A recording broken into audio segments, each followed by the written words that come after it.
Olá, sou Jeremias Gomes, esse é o Código Aberto, o programa que desvenda aí os mistérios da tecnologia para você. No estado de São Paulo, cerca de 3 milhões e 400 mil pessoas possuem algum tipo de deficiência, seja visual, motora, intelectual ou auditiva. E olha, dessas, muitas ainda enfrentam barreiras para se divertir. Mas uma iniciativa está mudando isso a cada dia. A ONG Able Gamers Brasil usa os jogos eletrônicos como instrumento de inclusão. A missão é ambiciosa e necessária, garantir que todo mundo possa jogar. E quando a gente diz todo mundo, é todo mundo mesmo, viu? Neste programa você vai entender como os games ajudam a combater isolamento social. Por que controles adaptados podem mudar uma vida e o que a indústria dos games precisa fazer para ser, de fato, inclusiva. Para falar sobre isso, eu recebo agora o Christian Bernauer. O Christian é presidente da Able Gamers Brasil. Christian, seja muito bem-vindo. Por favor, começa um pouquinho com a sua história, que deve ser interessante. Como é que você se aproximou aí desse mercado? Obrigado, Jeremias, pelo convite. Prazer estar aqui. Bom, eu jogo videogame desde muito cedo, né? Desde 3, 4 anos. Aí eu sempre joguei videogame, sempre tive o sonho de, uma certa forma, trabalhar na indústria. E eu acabei entrando por conta justamente desse trabalho na Able Gamers, né? Em 2017 eu conheci a ONG, que começou nos Estados Unidos, comecei a fazer alguns trabalhos voluntários e a gente acabou trazendo esse projeto para o Brasil aqui. Então a gente vem atuando desde 2017, desde 2021 formalizamos, né? Então a gente está há 4 anos, dia 28 de setembro fizemos 4 anos aqui no Brasil e somos a primeira ONG voltada para a inclusão e acessibilidade de pessoas com deficiência em games aqui no país. Que legal. E me fala uma coisa, quando a gente fala de deficiência, eu falei aí vários, né? Mas são múltiplas. A gente, quando vê o IBGE, dependendo, chega a 15, 20% da população. É muita gente, né? E como é que é isso na prática? A gente não tem números exatos de quantos jogadores com deficiência tem no Brasil, né? A gente estima em torno de 25 milhões de pessoas têm algum tipo de deficiência e jogam videogame. É um número bastante grande aí, a gente está falando de um pouco menos de porcentagem da população brasileira. E a gente, no nosso trabalho, a gente acaba atingindo aí pessoas de todos os tipos de deficiência, seja deficiência física, visual, auditiva e neurodivergências, né? Questões voltadas à saúde mental. Uhum. Mas vamos lá. Quando vocês falam, por exemplo, de acessibilidade, eu queria falar um pouco do impacto que isso tenha, seja positivamente ou negativamente, uma pessoa que não tem acesso e para a que tem acesso poder praticar um jogo, você pode até falar que modalidades que tem, né? Como é que é isso, a sua vivência na prática? O impacto acaba sendo muito positivo na vida de pessoas com deficiência, né? Hoje em dia, a gente que passou aí por isolamento social, por pandemia, a gente sabe o impacto que o isolamento social tem na saúde das pessoas, né? Tem estudos que mostram aí que são as pessoas isoladas socialmente têm uma taxa de mortalidade aí de torno de 15 a 20% maior do que pessoas não isoladas, né? E as pessoas com deficiência, por N motivos, seja por falta de condições financeiras, por falta de acesso, por falta de infraestrutura dos lugares, preconceito também, acabam sendo mais isoladas socialmente, né? As pessoas com deficiência elas têm 3 vezes maior risco de sofrer de isolamento social do que pessoas sem deficiência. E o game ele acaba se tornando essa janela de conexão. Né? O game permite que a pessoa com deficiência se conecte para outras pessoas, que ela interaja, que ela faça ali no mundo dos games coisas que ela eventualmente não faria no mundo real. Aí a gente tem diversos relatos de pessoas que a gente ajudou, de membros da nossa organização que falam: quando eu era mais novo, né, eu ia conversar com o pessoal na escola, ninguém falava comigo. Aí o dia que eu falei que eu também jogava videogame, que eu sabia jogar aquela fase, as pessoas começaram a conversar e me enxergar. Né? Então, isso acaba incluindo a pessoa, aí ela faz parte da conversa, ela faz parte dos jogos que são hoje muitos jogos online, né? São muitos jogos sociais, então permite que essas pessoas interajam aí e convivam junto. Ana, o que é a maior dificuldade dessas pessoas deficientes? Pode explorar bastante aí esse conteúdo em relação a essas deficiências. Eu vi uma imagem, né, da ONG que eu coloquei no YouTube, um menino, jovenzinho, devia ter uns 15, 20 anos, jogando com a boca, né? E aí você me explicava se geralmente tetraplégico, só resta a boca para jogar. Mas na prática, porque tem deficiente auditivo, visual, né, e tudo mais. Fala um pouco desse universo aí pra gente. Claro, depende muito da deficiência, né? Quando a gente está falando de pessoas com deficiência física, normalmente a maior dificuldade que a pessoa vai ter vai ser de interação com o controle. né? Então, se a gente for pensar controle de videogame, eles têm ali é, 15 a 20 botões, mais ou menos, mais algumas alavancas, né? Meu pai sempre brincava que tinha mais botão do que dedo na mão no controle, né? Verdade. E então uma pessoa. Ele pegava o controle e falava assim, pô, mas tem mais botão do que dedo, como é que eu vou jogar isso? E então o que acontece? A pessoa né, e o controle ele é super anatômico, pensado para alguém que tenha duas mãos funcionais, né? Então, se a gente começar a pensar pessoas que têm hemiplegia, né, que teve um AVC, que não consegue mexer um lado do corpo, que tem alguma malformação na mão, que tem artrite, artrose, então qualquer coisa que limite a funcionalidade, principalmente da coordenação motora fina da pessoa, vai dificultar, né? E aí, nesse caso, que entra parte do nosso trabalho, que são os controles adaptados, né? Então, como você falou, tem gente que vai jogar com a boca, tem colegas nossos que a gente já ajudou que não tem os braços, né? Então ele vai jogar com o pé. Mas como que ele vai jogar com o pé com aquele controlinho desse tamanho? Então ele precisa de um controle com botões maiores, né? Com alavancas maiores. Então a gente tem como adaptar e construir esse tipo de botão. Tem pessoas que só têm uma mão funcional, então a gente vai fazer com todos aqueles botões, todas aquelas funcionalidades sejam transferidas para uma mão só. A gente tem ali casos, de novo, que a pessoa não consegue, tem uma amplitude de movimento, não consegue movimentar muito e mexer os botões. Então a gente vai tentar fazer um controle menor, desculpa, ao passo que às vezes a pessoa não tem a coordenação motora fina, então ela precisa de botões grandes. Então tudo muito caso a caso, né? Tanto que o nosso trabalho ele é muito elaborado em conjunto com a própria pessoa, para que a gente entenda ali o que cada pessoa precisa para que ela possa jogar o jogo favorito dela. Que Isso para bacana. deficiências físicas. Sim, e às vezes depois a gente fala mais disso, de jogar uma coisa que você jogava na infância ou na adolescência, poder voltar a jogar é muito bacana, né? E deve ter todo tipo de situação. Agora, como é que é na prática? A gente está conversando aqui sobre essa adaptação dos gamers, dos jogos eletrônicos, para quem tem algum tipo de deficiência. E como é que você tem pesquisadores ou você trabalha com a universidade, você trabalha com a indústria? Como é que você chega num controle adaptado?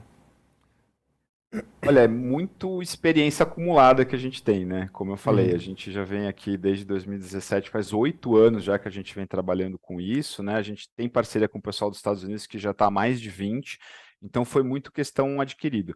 A gente trabalha muito com profissionais de saúde, né? Com fisioterapeutas, com terapeutas ocupacionais, eles trazem muito essas questões. E a gente conhece muito de videogame, né? Então, se a gente às vezes não conhece tanto da parte funcional ali de uma terapia, mas a gente entende muito de games, então a gente se complementa muito com esses profissionais.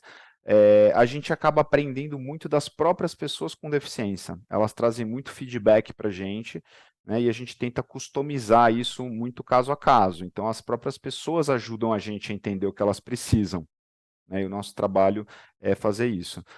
A gente já conversou com algumas universidades, a gente tem, né, pensa em desenvolver alguns projetos, mas é muito desenvolvimento nosso mesmo e com a própria indústria de games, né? Então a Able Gamers já ajudou, por exemplo, no desenvolvimento do controle adaptado de Xbox, do controle adaptado de PlayStation, num controle que existe hoje para Nintendo Switch, né? Eu estou citando algumas das plataformas ali que hoje tem como padrão, né? Eles vendem ali controles adaptados que foram desenvolvidos em parceria com a gente. Nossa, que interessante, não sabia. Olha, você que está acompanhando aqui o Código Aberto, você está prestando atenção? A gente está falando desses controles adaptados para pessoas mais diversas, são milhões de pessoas. Só no estado de São Paulo, aqui os números são 3 milhões e 400 mil pessoas com diversos tipos de deficiências. E a ideia que o Christian está colocando aqui é justamente adaptar esses controles, já participaram. Agora, interessante, porque tem um projeto aqui de lei que eu queria que você comentasse, Christian, porque é o seguinte, as empresas, essas grandes empresas, existe concorrência entre elas, elas querem vender, claro, no atacado, então assim, tem que vender para milhões, tem a demanda. Quando você fala para esse público, é lógico que as empresas também vão pensar, mas compensa, não compensa, qual é o custo? Tem um projeto do deputado, então, que é bem interessante, você me falou que já conversou com ele, que fala de isenção para a produção destes produtos, seja nas operações com componentes, acessórios e adaptações para controles de jogos, né? Isentar o ICMS. Você já conversou sobre esse projeto? Conta para a gente. Sim, o projeto é o 484 de 2024, do ano passado, do deputado Tomé Abduch. A gente vem conversando já com o deputado desde muito cedo, assim, a gente até, inclusive, né, eles buscaram nossa orientação ali na hora da elaboração do projeto, Porque realmente é isso, né? Hoje a carga tributária dos games ela é muito alta, né? A gente está falando de 25% de ICMS sobre controles de videogame e a gente já tem ali uma série de isenções para outras ferramentas assistivas, né? Então a gente tem ali isenção depende de tributos para carros, para pessoas com deficiência, né? E outras tecnologias assistivas para o game não. Né? Então, é uma das coisas que a gente acha que é muito interessante, principalmente para estimular a indústria nacional. Hoje, grande parte do que a gente busca é importado, né? A gente tem uma dificuldade de ter isso em escala aqui no Brasil, e certamente isso vai ajudar. A gente tem um projeto interno nosso de desenvolvimento de um controle, como você comentou, né? Aquele controle com a boca, é um controle que ele chega aqui no Brasil custando quase R$ 8.000. Quer dizer, ele custa o preço de 2 videogames, ele custa mais caro que o próprio computador, né? E então fica muito pesado, não só pela carga tributária, como porque não tem concorrência no Brasil. E a gente tem projeto aí para desenvolver uma versão nacional desse controle, para que a gente tenha ali um custo mais acessível e que ele seja usado não só para o videogame, mas para outras atividades, né? Porque hoje o videogame ele é uma atividade muito complexa, então assim, se a pessoa consegue jogar ali um jogo de videogame, ela consegue controlar o tablet dela, ela consegue controlar o celular, ela consegue controlar a televisão, né? Se a gente for pensar numa pessoa tetraplégica, ela não consegue mudar o canal da televisão, não consegue mudar um vídeo do YouTube. E esse controle que a gente está trabalhando aí para criar, ele vai permitir que a pessoa faça isso, vai dar autonomia para a pessoa com deficiência.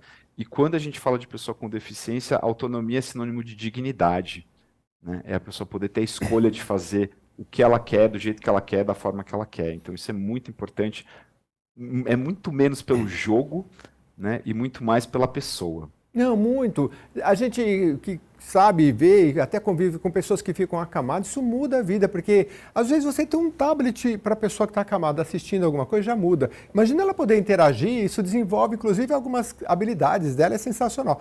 Agora, a gente daqui a pouco vai para um rápido intervalo e a gente volta daqui a pouquinho, mas eu queria que você começasse já explicando como é que vocês funcionam, como é que vocês sobrevivem, porque eu fico pensando, é individualizado e já pensou, cada controle desse, às vezes é na boca, às vezes a pessoa é deficiente auditiva, tem que ser um controle mais visual e se tem deficiência visual, mais auditivo. Como é que vocês se sustentam e como é que as pessoas podem colaborar, enfim, como é que funciona? Claro. É como você falou, né? Todos os controles que a gente adapta e a gente faz, a gente acaba doando. Né? Certo. Então, esse é o lado de filantropia do nosso projeto. Então, quem precisar de um controle pode contatar a gente, procurar no nosso site ou redes sociais. E a gente vai fazer todo um atendimento, né? Então tem toda uma equipe que vai receber essa pessoa, vai orientar, a gente vai descobrir, a gente vai dar esse controle para essa pessoa. E a gente acaba se sustentando de algumas formas, né? Uma delas são, como eu falei, esses trabalhos de palestras e consultorias para a indústria de games. Então a gente presta esses serviços de palestras, de treinamentos, de cursos, de consultorias. Esses são serviços pagos que a gente acaba financiando o projeto. A gente recebe muitas doações, né, de pessoas físicas ou jurídicas, e a gente acaba prestando outros tipos de serviço. Por exemplo, a gente vem trabalhando muito em feiras e eventos, né? Tem feiras de games, como o Brasil Game Show, Games com Latam, CCXP, e a gente acaba trabalhando junto com as indústrias de games para transformar a experiência do gamer mais acessível. Então a gente leva essa experiência do controle adaptado para uma feira, a gente leva um serviço de Libras, a gente faz a questão de audiodescrição, toda a questão de movimentação ali dentro do stand, para que o gamer, né, a pessoa que joga videogame, tenha uma boa experiência não só no videogame, mas quando ela está ali convivendo com a comunidade de games também.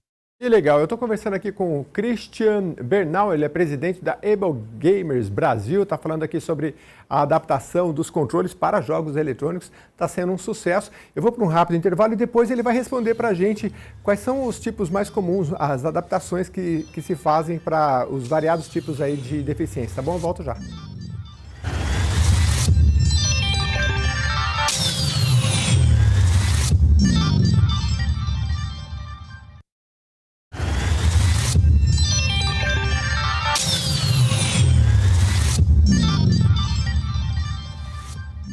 Estamos de volta aqui no Código Aberto, conversando com o Christian Bernal, ele é presidente da Able Gamers Brasil e ele conseguiu alguns controles para mostrar para a gente, que a gente está falando aqui da adaptação desses controles para a pessoa com deficiência que joga de tudo. Depois você vai explicar mais, né, Christian? Se joga FIFA, que tipo de jogo o pessoal gosta, mas mostra um pouquinho para a gente esses controles, como é que eles funcionam, por favor. Claro, claro. Ó, para quem não conhece, isso aqui é um controle tradicional de videogame, né? Como eu até Certo. brinquei mais cedo, né? Tem muito mais botão do que dedo aqui no controle. E da mesma marca aqui a gente tem, por exemplo, esse aqui é um controle adaptado, né, pro mesmo videogame. Olha, Vocês podem ver que ele é aqui redondo, ele tem uma série de outros botões aqui. Isso aqui no meio é um botão grande, essa aqui é a alavanca. Isso aqui permite justamente que a pessoa consiga clicar nos botões, né? Aí seja com a mão, seja com o pé, seja com o cotovelo, seja com a mão fechada. Então, assim, é justamente pensado para quem não consegue movimentar e apertar esses botõezinhos que tem aqui, né? Eles são todos configuráveis. Isso aqui a gente consegue desconectar e trocar outros tipos de botões. Então, isso aqui é um controle pensado para pessoas físicas, mas a gente viu, por exemplo, um uso muito interessante disso aqui de pessoas autistas preferindo jogar nesse controle. Porque o que que a gente fez? Isso aqui, a gente imprimiu esses botões coloridos e aí a pessoa conseguia lembrar mais fácil que, sei lá, o botão verde era do pulo, o botão amarelo era do chute. Então a gente tem pessoas autistas usando um controle que foi pensado para uma pessoa com deficiência física, por exemplo, né? e sabe o que que é Um legal antes outro de controle você que a gente... continuar? É o movimento físico que a pessoa faz e intelectual, né? Isso tira a pessoa de uma situação estagnada, né? Para além da questão social que você falou, né? Os resultados disso é incrível, né? Pois não, pode continuar. Exato, é um estímulo para a cabeça, né? A gente vê muito depoimento de pessoas às vezes, que estão no hospital em tratamento e elas falam pra gente assim, nossa, quando eu tô jogando, eu esqueço que eu tô em tratamento. Não esqueço que eu tô ali num quarto de hospital, eu consigo fugir um pouco daquele mundo, né? Ter uma experiência um pouco mais agradável, né? Mas esse era só um dos exemplos. Esse aqui é outro controle, ó.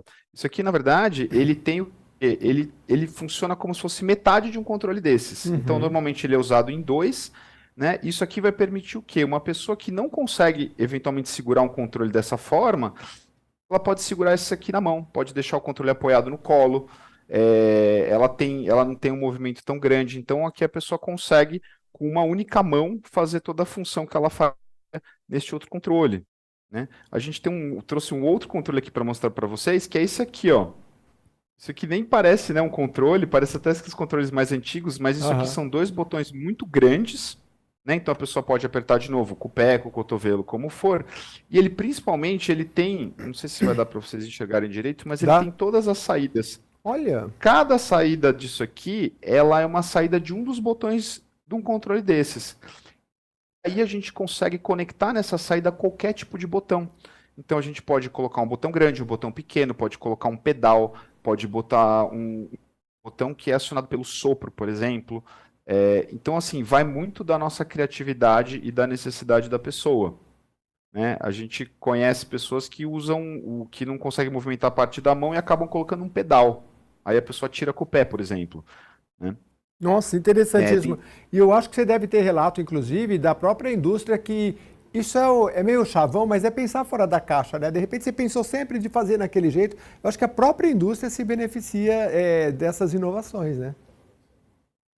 Não, com certeza, né? Porque a pessoa com deficiência, ela não só é uma pessoa com deficiência, mas ela é um consumidor, né? Ela vai acabar comprando jogos, ela vai jogar com o amigo. O amigo, para jogar com a outra pessoa, também vai precisar comprar o jogo. Então, isso acaba estimulando todo um ambiente de indústria, todo um ambiente social aí, incluindo, né? É um número muito grande de pessoas que acabam precisando disso e podem se beneficiar do ecossistema de videogames aí que a gente tem hoje em dia. Que bacana. Vocês têm a Able Gamers, não sei se é uma feira, né? Um evento que tem todo ano. Eu não sei se esse ano já foi.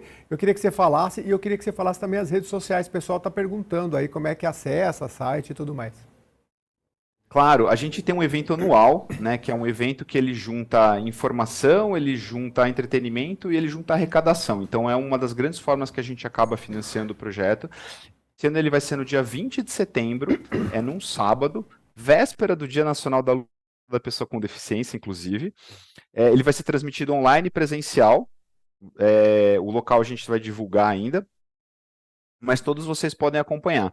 Para quem quiser conhecer um pouco mais do nosso projeto, a gente tem o nosso site, que é ablegamers.org.br, ou vocês podem seguir a gente nas redes sociais, @ablegamersbr, e a gente está ali em Twitter, X, Instagram, Threads, busca aí, LinkedIn, onde vocês por área, a gente está lá, a gente está sempre postando novidades ali, entregas do que a gente faz, ativações, cursos que a gente dá.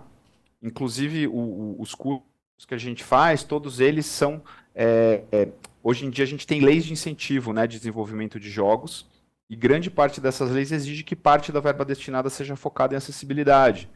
Né? Então, a gente é muito procurado por estúdios que falam assim: nossa, ganhei um edital e eu não sei o que fazer com essa verba de acessibilidade. Então, a gente pode ajudar as pessoas nas questões de consultorias, de cursos, esse tipo de coisa. Assim.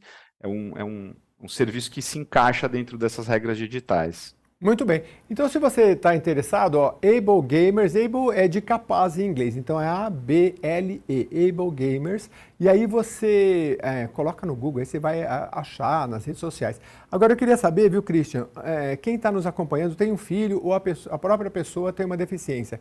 Se ela entrar em contato, tem algum tipo de orientação, que tipo de controle ela pode usar, se existe no mercado ou não, etc. Como que é esse caminho?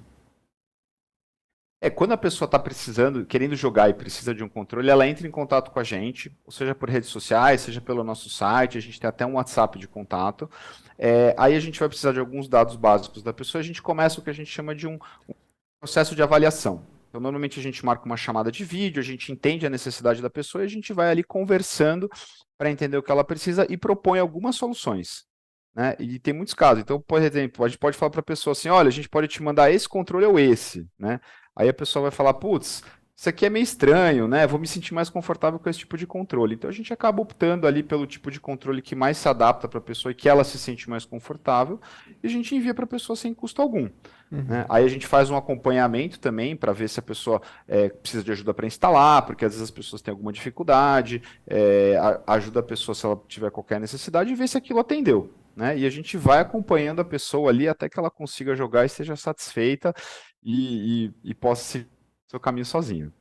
Que bacana. Você sabe que eu perguntei para o meu sobrinho uma vez, ele tinha, sei lá, uns 10 anos. Ensina o tio jogar aí, ele falou assim: ah, tio, né? Tipo, você vai demorar tanto para aprender, né? Então tem isso também, né? Às vezes tem que ensinar um pouco aí. Muita gente já sabe, né? Mas o que é mais comum, assim, de jogos, né? Tem muito jogo de aventura. Hoje é um leque tão variado, né? Mas o que é mais comum? O pessoal gosta mais? É difícil, viu? Varia um pouco com a idade, assim. A gente vê muita gente que gosta de jogar jogo de futebol, a gente tem muitos jogos de luta, né? Aham. Inclusive os jogos de luta, eles acabam sendo muito acessíveis para pessoas com deficiência visual, né? A gente tem, como eu falei, esses trabalhos de consultoria, a gente já trabalhou com criadores de jogos de luta e aí a gente tem hoje muitas dicas de som acontecendo dentro dos jogos de luta, né? Então é similar àquele sensor de ré ali do carro, que ele vai indicando a proximidade que a gente está da parede. O jogo de luta hoje eles têm algumas funções que indicam ali a proximidade do inimigo, o golpe que ele está dando, né? Quanto que tem de vida ou não. Então a gente vê pessoas com deficiência visual jogando muitos jogos de luta. O pessoal gosta muito de jogo de tiro também. Uhum. Eu acho que tem gosto para tudo, assim. Eu gosto É. muito de jogo de aventura, né? Então, Maravilha.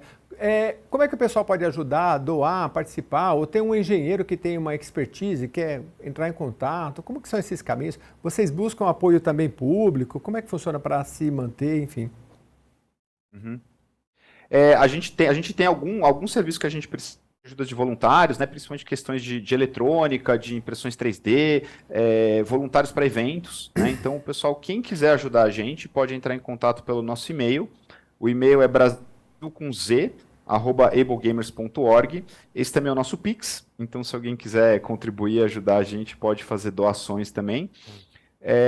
E que mais? E o que para a gente é muito importante, sim, é justamente isso. Se você conhece uma pessoa com deficiência que está sofrendo, que quer jogar, ou que jogava e não está jogando mais, e está precisando de ajuda, passa o nosso contato. Né? A gente está aqui querendo ajudar as pessoas, então, assim, quanto mais pessoas a gente receber ali de indicações, querendo, precisando de ajuda, podendo fazer esse trabalho, para a gente ajudar mais e, obviamente, divulga o nosso projeto para mais pessoas. Maravilha. Então vamos marcar bem aí o dia da Able Gamers, onde é que vai ser, se é gratuito ou não, só para a gente marcar bem aí a data, por favor. Claro, vai ser no dia 20 de setembro. Ele vai ser um evento com transmissão online em todas as redes da Able Gamers. Então a gente vai estar no YouTube e na Twitch, né, que é /AbleGamersBR. Ele vai ser um evento presencial com venda de ingressos, mas a gente não divulgou ainda o lugar. Ele vai ser na Vila Madalena, tá? A gente só não pode divulgar espaço ainda, mas fiquem de olho nas nossas redes sociais, que daqui a pouquinho a gente está colocando as informações aí para que todos possam acompanhar, e quem estiver em São Paulo, se tiver a oportunidade de conhecer a gente presencialmente lá. Maravilha. Você está à frente desse trabalho todo, Christian, mas deve ter uma equipe com você. Quais são os principais desafios que vocês enfrentam e quem nos acompanha, como é que pode colaborar? Claro, nossa, desafios. Bom, financiamento acho que é um problema para todas as ONGs, né? Então, obviamente, tipo de apoio que a gente pode receber, de patrocínios também são muito bem-vindos.